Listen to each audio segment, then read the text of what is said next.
Hello friends, welcome to education library. Education library में आपका हार्दिक स्वागत है। हम अभी दरअसल जो हमारा कंटेंट चल रहा है वो पर्यावरण पेडोलॉजी का चल रहा है और पेडोलॉजी में आपका चल रहा है आज का टॉपिक 22 वाला। ठीक है, जो लास्ट टॉपिक है पर्यावरण से संबंधित, हम बहुत जल्दी मेन से का भी चालू करेंगे। यह है प्राथमिक शिक्षक पात्रता परीक्षा मध्य प्रदेश की सिलेबस के अनुसार हम टॉपिक को यहाँ पर डिस्कस कर रहे हैं रोज कंटिन्यू, कम से कम 20 से 30 मिनट की क्लास, जिसमें आपको एक प्रैक्टिस सेट भी मिल रहा है। इससे पहले हमने बाल विकास और गणित की समस्त प्रकार की जो टॉपिक है उस पर हमने वीडियो बना दी है और वीडियो बनाने के बाद में प्लेलिस्ट बना दी है। अगर आपने अभी तक वीडियो को नहीं देखा है या चैनल को सब्सक्राइब नहीं किया है तो आप अभी जाइए और चैनल को सब्सक्राइब कीजिए, वीडियो देखिए और वीडियो देखकर मज़ा लीजिए। तो ये वीडियो ऐसी ही है कुछ नई टॉपिक के साथ में। तो यहाँ पर टॉपिक का नाम है स्थानीय परिवेश की पर्यावरणीय समस्या है। ठीक है, तो परिवेश की बात हो रही है कि एक बालक जो रहता है उसका परिवेश से किस प्रकार से रहता है और वहाँ से किस प्रकार का वो सीखता है, किस प्रकार के उसके दोष होते हैं, तो इस प्रकार का हम समझेंगे। तो आपको क्या करना है, वीडियो को लाइक करना है और वीडियो को लाइक करने के साथ में आपको वीडियो को अंत तक देखना है। ठीक है, देखिए ये जो क्लास है आपकी, ये क्लास आपकी बीएड या फिर विभिन्न प्रकार के टेट एग्जाम में भी हेल्पफुल हो सकती है। ठीक है, ऐसा जरूरी नहीं है कि हम एक एग्जाम की कर रहे हैं दूसरा में नहीं होगा। हाँ, पर्यावरण चेंज हो सकता है पर पर्यावरण की जो पेडोलॉजी रहती है, पढ़ाने की जो विधि रहती है वह एक ही रहती है। ठीक है, तो यहाँ देखेंगे हम इसमें थ्योरी दी गई है कि स्थानीय परिवेश का तात्पर्य जहाँ हम निवास करते हैं। ठीक है, मतलब ऐसा स्थान जहाँ पर हम निवास करते हैं, इसकी सीमा एक सीमित रूप से होती है। ठीक है, इसको सीमित रूप से 2 या 4 गांव और 1 या 2 शहर से होता है, जिसकी रूपरेखा भौतिक प्राकृतिक न होकर सामाजिक सांस्कृतिक होती है। तो देखिए थ्योरी के साथ में आप थोड़ा प्रैक्टिकली समझ लेते हैं। सबसे पहले पर्यावरण क्या होता है, हमने आपको समझाया था कि पहले चैप्टर में कि पर्यावरण क्या होता है, और तो आज हम जान लेते हैं। देखिए यहाँ पर क्या होता है कि ये जो एक घेरा है आपका, ये घेरा आपका पर्यावरण है। ठीक है ना, एक जो सर्कल है ये आपका क्या है, पर्यावरण है।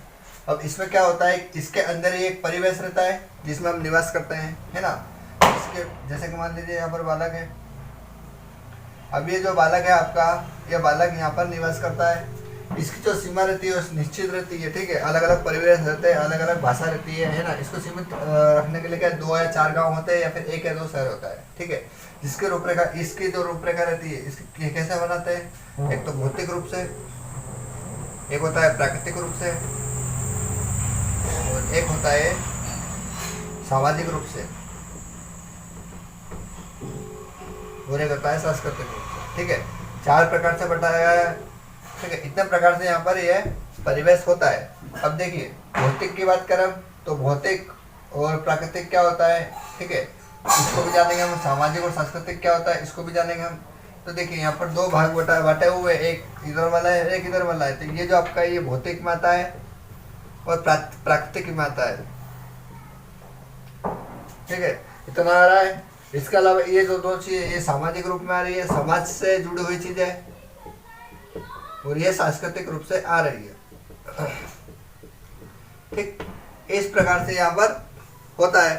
अब अगला देखेंगे हम कि इसमें क्या होता है कि यहाँ पर 3 प्रकार बताए हैं। तो 3 प्रकार कैसे रहते हैं, देखो जैविक रहता है। तो जैविक हम किस प्रकार से बोलते हैं, जैविक जो रहता है जिसमें जीव रहता है। ठीक है, जीव का मतलब क्या है, एक सजीव प्राणी। ठीक है, एक ऐसा आवरण जिसमें समस्त प्रकार के जो प्राणी जो रहते हैं वह सजीव रहते हैं, है ना, क्रिया करते रहते हैं, वह जैविक कहलाते हैं। अजैविक की बात करें, अजैविक क्या होता है, तो अजैविक जो रहता है वह क्या होता है, जो प्राकृतिक चीजें रहती है ना, जैसे कि जल है, वायु है ना, धूप है, या फिर क्या है, मतलब ऐसी जो चीजें रहती है अजैविक रहती है। और देखो ऊर्जा घटक रहता है, तो सौर ऊर्जा सबसे पहले क्या आता है, सौर ऊर्जा आती है। और सौर ऊर्जा कहाँ से, सूर्य से निकलने वाली किरण है ना, जैसे कि ये सूर्य और ये किरण है, तो ये सबसे पहले जो निकल रही है वो सौर ऊर्जा है। और सौर ऊर्जा से विभिन्न प्रकार के ताप उपक्रम बनते हैं। ठीक है, इतना समझा हमने।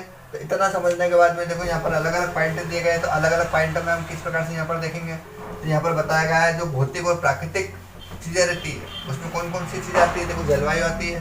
ठीक है, जैसा कि कहीं ठंड ज़्यादा रहती है, कहीं गर्मी ज़्यादा लगती है, या फिर कहीं बारिश ज़्यादा होती है, इसके अलावा क्षेत्र की बात आती है तो क्षेत्र जो रहते हैं वो अलग अलग प्रकार के क्षेत्र रहते हैं। थार मरुस्थल है, सहारा मरुस्थल है, ठीक है, मैदान है, गंगा के जो ऊंचे मैदान है, और इसके अलावा पठार है, मालवा का पठार है, ठीक है। इस प्रकार का यहाँ पर क्षेत्र होते हैं। अब देखो मृदा, तो मृदा जो रहती है हम अगर हमारे भारत देश की बात करें तो विभिन्न प्रकार की मृदा पाई जाती है, जैसे कि काली मिट्टी, जलोढ़ मिट्टी है, बालुआ मिट्टी है, ठीक है, रेतीली मिट्टी है, लाल मिट्टी है, इस प्रकार के अनेक प्रकार की मिट्टी यहाँ पर पाई जाती है। अब देखिए वनस्पति की बात करें तो वनस्पति में विभिन्न प्रकार की पाई जाती है, जैसे कि समशीतोष्ण है, उष्ण कटिबंधीय है, ठीक है, या बहुत सारी शीत है जो, ठीक है, या सदाबहार वाहन है, इस प्रकार की वनस्पति पाई जाती है। अब देखिए वन्य जीव रहते हैं तो वन्य जीव दो प्रकार से यहाँ पर पाए जाते हैं, एक तो जंगली रहते हैं और पालतू रहते हैं, ठीक, इनमें भी बहुत सारे प्रकार रहते हैं, ठीक है। इस प्रकार से यहाँ पर हम वन्य जीव देख सकते हैं। अब ये तो हमने भौतिक और प्राकृतिक की बात करी थी, परंतु यहाँ पर देखिए सामाजिक और सांस्कृतिक जो रहता है तो उसमें क्या रहता है कि रहन सहन, ठीक है, यह रहन सहन क्या रहता है, एक समाज रहती है और समाज में अगर बालक का समाजीकरण हो रहा है तो उसमें जो समाज का रहन सहन जिस प्रकार से रहेगा उसी प्रकार से यहाँ पर बालक का भी रहेगा। अब देखो सामाजिक व्यवस्था रहती है तो सामाजिक व्यवस्था क्या रहती है कि यहाँ पर एक प्रकार के नियम रहते हैं, ठीक है, कि बालक जो रहता है उसको समाज के दायरे में रहकर उसको कार्य करना रहता है, परंतु कभी अगर समाज के दायरे से बाहर अगर कुछ कार्य ऐसे करते हैं तो उसको अपराध की श्रेणी में आते हैं और समाज के जो नियम रहते हैं वो दंड रहते हैं वो उस पर लागू रहते हैं, ठीक, इस प्रकार से रहता है। अब देखो आर्थिक व्यवस्था की बात करें तो आर्थिक व्यवस्था किस प्रकार से रहती है, तो जैसे कि मान लीजिए सामाजिक और सांस्कृतिक रूप से रहते हैं, कोई समाज ऐसी रहती है कि निर्धन प्रकार से रहती है ना, और कोई समाज ऐसी रहती है कि अर्थव्यवस्था के मामले में बहुत ज़्यादा पैसे वाले रहती है, तो इस प्रकार से यहाँ पर भी प्रभाव पड़ता रहता है। अब देखो सांस्कृतिक चीज़ें रहती है, सांस्कृतिक चीज़ें हमने तीन प्रकार से देखी, लोक कला, लोकगीत और लोक भाषा। देखिए लोक कला की क्या बात है कि जो एक समाज रहता है उसमें विभिन्न प्रकार के रहता है, जैसे कि राजस्थान की बात करें तो राजस्थान के लोक कला क्या है, राजस्थानी है। अब इनका जो वस्त्र है वो किस प्रकार से रहता है, खाना पीना कैसा रहता है, रहन सहन कैसा रहता है, इस प्रकार से लोग कराता है। अब देखो इनमें गीत भी आता है ना, खुशियों का मौका पर या फिर कोई त्योहार रहते हैं, तीज रहती है, इस प्रकार से लोकगीत तो गाए जाते हैं समय समय पर, तो इस प्रकार से रहती है। अब देखो लोक भाषा रहती है, लोक भाषा भी रहते हैं, जैसे कि राजस्थानी भाषा बोलते हैं, है ना, राजस्थानी जो भाषा बोलते हैं, इस प्रकार से यहाँ पर हम देख सकते हैं। अब देखिए इसमें किस प्रकार से समस्या आती है वो हम समस्या देखेंगे हम, और समस्या विभिन्न प्रकार की रहती है, नीतिगत समस्या रहती है, साधारण समस्या रहती है, और समस्या के जो उपाय रहते हैं समझाने के वह भी रहते हैं, तो हम वह देखेंगे सबसे। अब देखिए यहाँ पर जो परिवेश रहता है हमारा पर्यावरण से संबंधित, तो हम उसमें किस प्रकार से सुधार कर सकते हैं या किस प्रकार की समस्या होती है वह जानेंगे हम। यहाँ पर देखिए बताया गया है कि जो पर्यावरणीय समस्या रहती है वो किस किस प्रकार से रहती है। देखिए एक प्रदूषण रहता है, ठीक है, कोई भी ऐसी जैसे कि शुद्ध वायु चलती है और शुद्ध वायु में कभी अचानक से कोई गैस मिश्रित हो जाती है तो वहाँ पर प्रदूषण हो जाता है, वायु प्रदूषण। उससे हमारे विभिन्न प्रकार की सांस की बीमारी या फिर पेड़ पौधों को या फिर जो ऑक्सीजन रहता है उस संबंधित विभिन्न प्रकार की यहाँ पर परेशानी उत्पन्न हो जाती है। इसके अलावा सार्वभौमिक प्रदूषण आता है, तो सार्वभौमिक प्रदूषण एक न होकर अनेक प्रकार का प्रदूषण हो सकता है, ठीक है। तो आपने बचपन से पढ़ता आ रहे प्रदूषण कौन कौन से प्रकार के रहते हैं तो आपको पता होगा, ज़्यादा बताने की जरूरत नहीं है हमको, ठीक है। प्रदूषण से वातावरण परिवर्तन, तो देखो यहाँ पर क्या होता है कि जब अभी जैसे कि लॉकडाउन लगा था आपका, तो हमने सुना था कि जो गंगा नदी है उसका पानी स्वच्छ हो गया था, है ना, और ज़्यादातर जो फैक्ट्री से निकलने वाला गंदा पानी और जो धुआं रहता है, गैसें रहती है, उससे भी मौसम साफ हो गया था। तो उससे हमें ये पता चलता था कि पर्यावरण रहता है, पर्यावरण की जो स्थिति रहती है वह यहाँ पर परिवर्तन हो जाता है। अगर प्रदूषण होता है तो पर्यावरण परिवर्तन होता रहता है। अब देखो पर्यावरणीय समस्या संकट, देखिए क्या होता है कि जैसे कभी कभी अम्लीय वर्षा होती है, ठीक है, जैसे वायु प्रदूषण होता है, कोई विषैली गैस रहती है तो ओजोन परत में या फिर क्षोभ मंडल में, समता मंडल में इस प्रकार की रासायनिक क्रिया करती है, जैसे कि अम्ल वर्षा होती है और विभिन्न प्रकार के रोग उत्पन्न होते हैं और प्राकृतिक वातावरण जो रहता है उसमें हानि होती है, तो यहाँ पर संकट पैदा करते हैं, ठीक है, समस्या के कारण। अब देखो नदियों का पानी प्रदूषण, जैसे कि हमने सुना है कि गंगा नदी रहती है, तो गंगा नदी के किनारे बहुत सारे जो फैक्ट्री है, कारखाने है ना, उनसे जो गंदा पानी निकलता है तो वो पानी को प्रदूषित करता है, ठीक है, या फिर उसका जो नाइट्रोजन रहता है, विभिन्न प्रकार का जो तत्व रहता है उसको नष्ट करता है। यहाँ पर इस प्रकार से भी हो सकता है। अब देखो कृषि दवाई रहती है, तो कृषि दवाई भी यहाँ पर कहीं ना कहीं जो फसल रहती है उसको तो सुधार कर देती है, परंतु जो मिट्टी रहती है या फिर किसी प्रकार का जो वायु रहता है या फिर जल रहता है उसमें तीनों प्रकार से कृषि दवाई यहाँ पर प्रदूषण में लाभदायी रहती है। अब देखिए जनसंख्या रहेगी और प्रदूषण रहेगा, तो जनसंख्या और प्रदूषण का यहाँ पर संबंध रहता है। जैसे कि आज से अगर हम 30 साल पहले की बात करें तो गाँव में शुद्ध खाना मिलता था, ठीक है, दूध अच्छा मिलता था, है ना, वो ज़्यादा पैसे भी नहीं लगते थे हमको। आज हम पैकेट वाला दूध पीते हैं, है ना, और आज जनसंख्या जो है वो पहले के मुकाबले बहुत ज़्यादा हो गई है और प्रदूषण भी रोज़ फैला रही है। तो उससे क्या हो रहा है कि हमारा शरीर का जो मतलब हमारे शरीर का जो लाभ प्राप्त करने का जो रहता है वह चेंज हो रहा है, ठीक है। तो इस प्रकार का यहाँ पर जनसंख्या और प्रदूषण रहते हैं। अब देखो अपघटित पदार्थ की बात करें, देखिए अपघटित पदार्थ ऐसा होता है कि जो पर्यावरण में या फिर जैसे कि पॉलीथीन रहती है, ठीक है, तो पॉलीथीन जल्दी नष्ट नहीं होती है और पॉलीथीन ऐसी प्रकार की जो गैसें निकलती है और जिससे क्या जीव जंतु या कुछ खाते हैं तो उनके गले में फंस जाती है और पेट में पाचन नहीं हो पाता है, इस प्रकार से मृत्यु को प्राप्त होते हैं। पदार्थ इस प्रकार से होते हैं।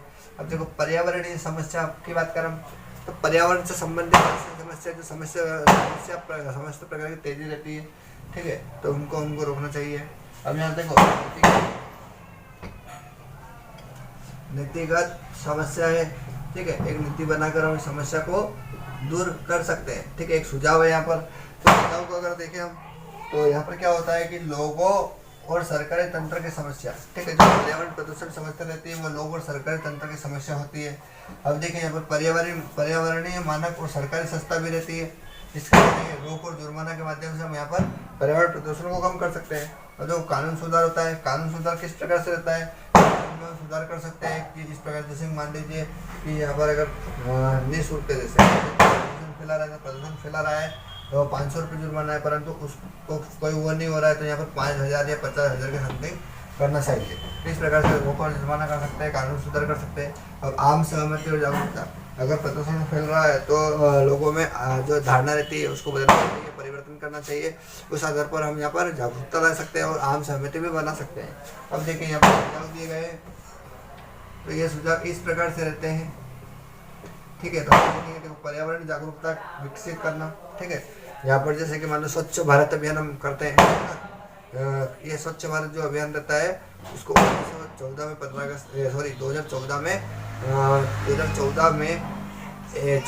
15 अगस्त को जारी किया गया था और लक्ष्य था 2 अक्टूबर 2014 तक का, ठीक है।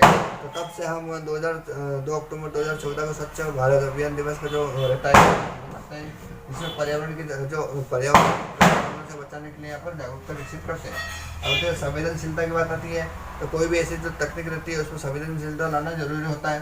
अब प्रयास भी करना जरूरी होता है, विकास भी करना जरूरी होता है। अगर आप प्रयास करेंगे विकास होगा और विकास करने के लिए हमको प्रयास करना जरूरी रहता है। अब देखो स्वच्छ भावना रहती है, स्वच्छ भावना इस प्रकार से रहती है कि अगर जैसे कि मान लीजिए आज हम जैसे कभी दीपावली का टाइम चल रहा है, ठीक है, दीपावली का समय है और फटाखे बहुत फूट रहे हैं, प्रदूषण हो रहा है, वायु प्रदूषण हो रहा है, यहाँ पर क्या है स्वच्छ भावना अगर लेंगे हम, है ना, हम कुछ अच्छा विचार करेंगे, कुछ अच्छा सोचेंगे तो प्रदूषण को भी हम कम कर सकते हैं। अब देखिए उत्तर बनाना तो व्यवहारिक अवसर, ठीक है, अगर व्यक्ति का व्यवहार जो रहेगा व्यवहारिक रहेगा तो उसका अवसर देंगे हम, तो यहाँ पर क्या होगा उसको उत्तरदायित्व प्रति रहेगा। जैसे कि मान लीजिए कभी कभी ऐसी जगह हम सुनते हैं कि अगर कोई पेड़ को काटता है तो उसे ऐसी सजा दी जाती है कि आपको अपने कम से कम 4 महीने में या 5 महीने में आपको इतने पेड़ लगाना है। तो इस प्रकार से उत्तरदायी दे सकते हैं, ठीक है, या फिर व्यवहारिक अवसर भी प्रदान कर सकते हैं।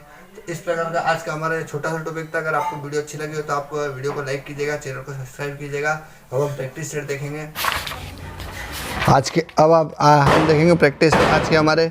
तो प्रैक्टिस मेथड में दिया गया, देखो हम स्थान जहाँ हम निवास करते हैं ना, आप जहाँ रहते हो तो वहाँ को क्या कहते हैं, किस परिवेश के आधार पर आता है, तो स्थानीय परिवेश, स्थानीय वातावरण, भौतिक परिवेश और सामाजिक परिवेश, ठीक है। तो हमने देखी कि जो भौतिक और सामाजिक परिवेश रहते हैं वह स्थानीय परिवेश में ही आते हैं और स्थानीय वातावरण जो रहता है उस प्रकार का हमने देखा नहीं है, तो यहाँ पर स्थानीय वातावरण हो जाएगा। अगला प्रश्न देखें हम, अगला प्रश्न यहाँ दिया गया है कि तापमान, प्रकाश, वर्षा, मिट्टी, खनिज इत्यादि को कारकों या स्थितियों का संबंध होता है, ठीक है। तो देखिए हमने देखा था, ठीक है, जैविक घटक, ऊर्जा घटक और अजैविक घटक। तो हमने इनको अजैविक घटक में देखा था, ठीक है। तो यहाँ पर भौतिक घटक में भी आता है, सॉरी यहाँ पर जैविक घटक में भी आता है, अजैविक घटक में भी आता है, ऊर्जा घटक में भी आता है। तो इस प्रकार से यहाँ पर हमारा प्रश्न मिस्टेक हो गई है भैया, तीसरा प्रश्न है। तापमान, प्रकाश, वर्षा, मिट्टी, खनिज इत्यादि कारकों या स्थितियों का संबंध होता है, ठीक है। तो यहाँ पर दिया गया है जैविक घटक, ऊर्जा घटक और अजैविक घटक। तो कौन सा इसमें होगा? तो यहाँ पर देखो तीसरे का यहाँ पर अजैविक घटक हो जाएगा, क्योंकि अजैविक घटक में हमने देखा था। अब अगला प्रश्न देखेंगे हम, पर्यावरण संबंधी कानूनों में किस प्रकार के सिद्धांत तो लागू है? देखो प्रदूषण होना जरूरी है, तो देखो प्रदूषण होना जरूरी नहीं होना चाहिए। प्रदूषण कम करने वाला कीमत चुकाए, प्रदूषण फैलाने वाला कीमत चुकाए, प्रदूषण से कोई हानि नहीं होती है। तो है ना, यहाँ पर देखा था हमने, तो प्रदूषण होना जरूरी है। ठीक है, अगर प्रदूषण होगा तो यहाँ पर कानून लागू होता है। इस प्रकार से ए वाला आंसर सही हो जाएगा। अगला प्रश्न देखें हम कि पर्यावरण समस्या को दूर करने के लिए किए जा रहे प्रयासों में कितने प्रकार की नीतिगत समस्या दी गई है? तो देखो ये हमने यहाँ पर दो प्रकार की देखी थी। ठीक है, सांस्कृतिक और एक भौतिक। ठीक है, प्राकृतिक बोलते हैं जिसको हम। देश के भूजल संसाधनों को कितना भाग प्रदूषण से प्रभावित होता है? भूजल की बात हो रही है यहाँ पर। ठीक है, अब जैसे कि हमारी जो पृथ्वी रहती है 1/1/4 रहती है ना। अब भूजल की बात हो रही है, तो भूजल कितना होगा? तो यहाँ पर भूजल अगर दिया गया है तो कितना होगा यहाँ पर भूजल? यहाँ पर 3/4 रहेगा। क्यों? क्योंकि 3 जो रहेगा वो भूजल और 1 जो रहेगा वो स्थल, तो 3/4 हो जाएगा, है ना। तो आज के हमारे ये प्रश्न थे।